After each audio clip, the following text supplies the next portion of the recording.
आज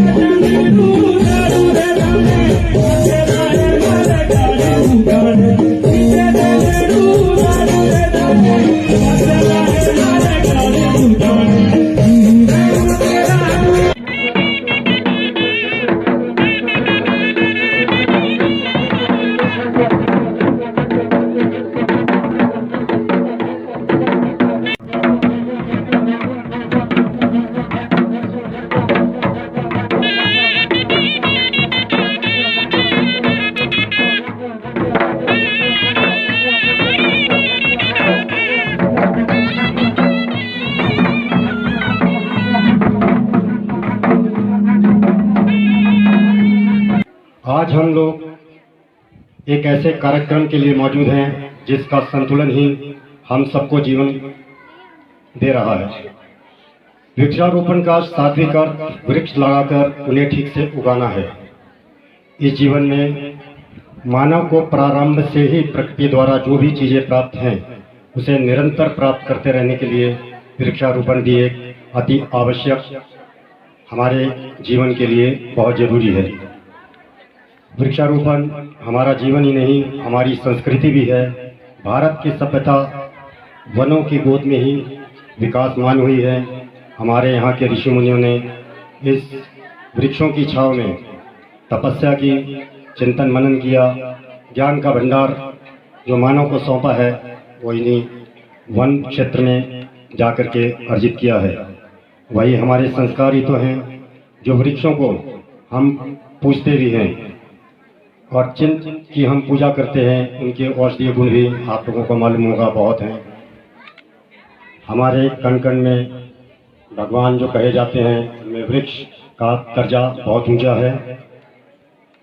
मैं यहाँ पर वृक्षारोपण के लिए कई संस्थाएं, पंचायती राज संस्थाएं, राज्य वन विभाग और भी अन्य संस्थाएं निरंतर प्रयास के साथ लोगों को वृक्षों के लाभ से अवगत कराती हैं और शिक्षा के पाठ्यक्रमों में भी हमें वृक्षारोपण के लिए बहुत सी चीज़ें बताई जाती हैं और वृक्षारोपण पे पढ़ाया भी जाता है। ऐसे में पेड़ लगाने वाली सभी संस्थाओं को, लोगों को हमेशा प्रोत्साहित किया जाना चाहिए। देश की समृद्धि राष्ट्र के विकास से और विकास केवल मूल्यांकन से नहीं होता। विकास लोगों के स्वस्थ और सेहतमंद का भी एक पहलू है जो सिर्फ एक साफ वातावरण से ही मिलता है।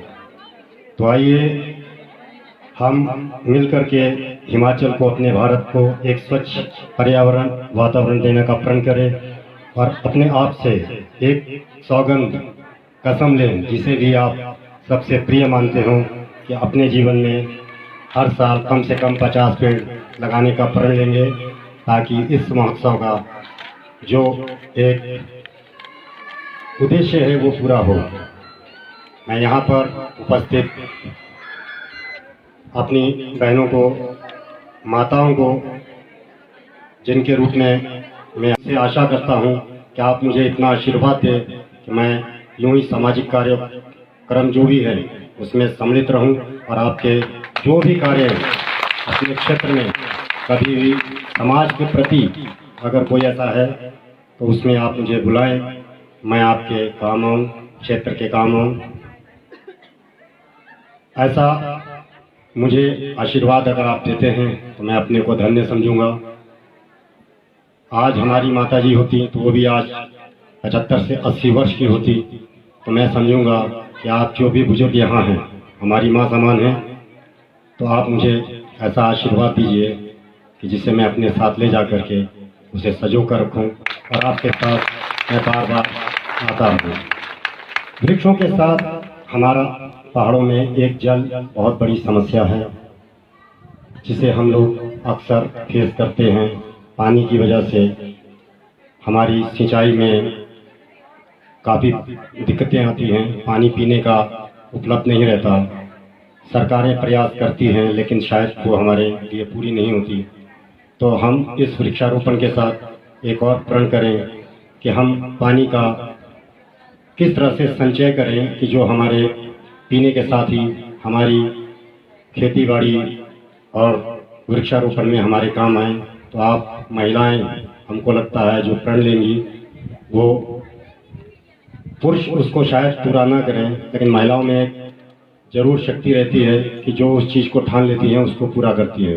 तो आप लोग अपने जब भी बगीचों में जाते हैं, काम करती हैं, तो आसपास आपके खाली ज़मीन पड़ी है जहाँ पर आप इस तरह के ढलान रहती है, जहाँ बरसात का पानी या बर्फ़ का पानी इकट्ठा होता है, तो वहाँ पे आप छोटे छोटे गड्ढे बना करके छोड़ दें जिसमें पानी एकत्रित हो, और वो पानी एकत्रित होके आपके ज़मीनों में रिसाव होगा। पेड़ लगाते हैं तो पेड़ की जड़ें पानी को सूखती हैं। तो इस तरह से हमारे जो पुराने जल स्रोत हैं, जो चश्मे जिसको हम नाम दिया करते थे, तो वो दोबारा से जीवित होंगे। तो पानी की महत्ता के ऊपर हम लोग एक कार्यक्रम व्यापक रूप से जन जागरण शुरू करेंगे। गांव-गांव जा कर के लोगों को बताएंगे पानी की अपनी क्या महत्ता है। पेड़ हिमाचल में बढ़ रहे हैं, लोग लगा भी रहे हैं।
Yeah.